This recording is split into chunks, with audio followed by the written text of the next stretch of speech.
इंशाल्लाह मैं सिर्फ आपको इतना कहना चाहता हूँ, जिस तरह से हमारे एमपी साहब ने आज एलएचडीसी एक्ट के बारे में एक नॉमिनेशन को लेके एक अपना कमेंट पास किया है, कंडम किया है। मुझे लगता है ऐसे चीज़ें उनको बाज रहना चाहिए जब उनको पता ही ना हो कि एलएचडीसी एक्ट क्या है, क्या कहता है, और प्रिंसिपल माइनर रिलीजियस माइनॉरिटी है क्या चीज़, और जिस चीज़ को लाने के लिए तब के हमारे रिलीजियस इंस्टीट्यूशन ने मैं ख़ुद शिया सेक्ट से बिलोंग करता हूँ, उसको प्रिंसिपल माइनॉरिटी में लाने के लिए बहुत जद्दोजहद किया था, और बड़ी मुश्किल से प्रिंसिपल माइनॉरिटी में हमारे शिया सेक्ट भी आए थे। और तो तब के हमारे चाहे वो इस्लामिया स्कूल करगिल हो, चाहे वो IKMT करगिल, उन्होंने, उनके तब के उलमाओं ने और हमारे लोगों ने, हमारे लीडर्स ने बड़ा मेहनत करके जद्दोजहद करके किया था। आज बड़ी आसानी से कह गए हैं कि प्रिंसिपल रिलीजियस माइनॉरिटी में हम नहीं आते हैं। तो खैर उनको शायद उनको पता ही ना होगा कि एक्ट क्या चीज़ है, और ऐसे लोगों को वो हमारे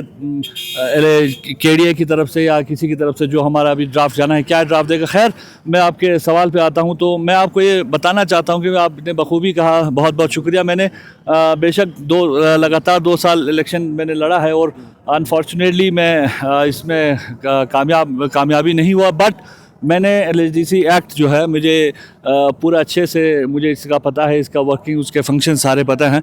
तो मैं आपके वसादत से सिर्फ इतना ही कहना चाहता हूँ, इंशाल्लाह जितना हमें जो आज तक अगर कोलेशन जो हमारे यहाँ पे कोलेशन की सरकार है, उस वजह से हमारे कहीं का भी हो, किसी भी एरिया के हमारे लोगों का अगर कोई भी अगर नाइंसाफ़ी हुई होगी, तो इंशाल्लाह एक्ट तो ये कभी वो अलाउ नहीं करता। तो मैं कोशिश ये भरपूर करूंगा कि हमारे लोगों का जो अगर मुश्किलात जो होता है यहाँ तक अगर है तो ठीक, नहीं तो सेक्रेट, नहीं तो दिल्ली भी जाना भी कोई हमारे लिए कोई बड़ी बात नहीं होगी। जी शुक्रिया सर। इस रेस में कई सारे और भी लोग थे जिस तरह की बातें हैं। जी। तो बाकी सबको छोड़ के आपको चुनने का क्या बेस रहा? सर मैं सबसे पहले हमारे भारतीय जनता पार्टी का जो ऑर्गेनाइजेशन का जो वर्किंग है उसको बता दूं कि अब उन्होंने सबका डिटेल, सबका डाटा वहाँ पे था, तो अब उन्होंने मुझ पे भरोसा जताया है। इंशाल्लाह जो मेरे पास जो इलेक्शन का जो रिज़ल्ट था, जो पास हमारा जो लोगों का सपोर्ट था, और ख़ास करके हमारे जो बड़े बुज़ुर्गों की जो दुआएं हैं, मुझे लगता है शायद उन्होंने ही कुछ कमाल हुआ होगा कि मेरा नाम आया। जी सर, करगिल बुद्धिस्ट एसोसिएशन ने भी कल कंसर्न रेज किया जी आपके नॉमिनेशन। जी। इसको आप कैसे देखते हैं? उन्होंने कहा कि ये करगिल बुद्धिस्ट एसोसिएशन जो है वो LBA का, मैं समझता हूँ कि सर कि LBA जैसे एक बड़े रिलीजियस बैनर के अंडर अगर आप यहाँ पे उसका नाम लेके अगर कर रहे हो, तो एटलीस्ट उसको भी ये कहूँगा कि एक्ट का उनको जानकारी होना चाहिए। That should have been at least read act once, कि उनको पता लगे कि ये what is principal religious minority. तो उसके लिए मुझे क्या जवाब देना, क्योंकि अगर कोई इलीगैलिटी होता तो there is always a court कि आप कोर्ट में उसको चैलेंज कर सकते हो, बट उसको मैं क्या ही बताऊँ अगर कोई कुछ कहे तो। बाकी उसका तो मैं जैसे MP साहब को बखूबी बता चुका हूँ, वो भी शायद एक्ट के बिना ही आए थे, तो वो बोल रहे थे कि प्रिंसिपल रिलीजियस माइनॉरिटी भी नहीं है या वुमेन भी नहीं है।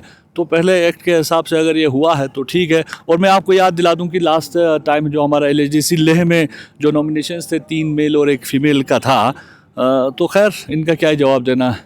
तो रिया साहब सांको के, जैसे कि आपको जैसे ही यहाँ पे जो आज वोट सेरेमनी जो है वो यहाँ पे किया जा रहा है, तो सांको की हम बात करें तो जितने भी मेंबर्स हैं उन्होंने रिजर्वेशन लेटर जो है वो देखने को मिल रहा है उनकी तरफ से, तो आप इसको किस तरह से देखते हैं?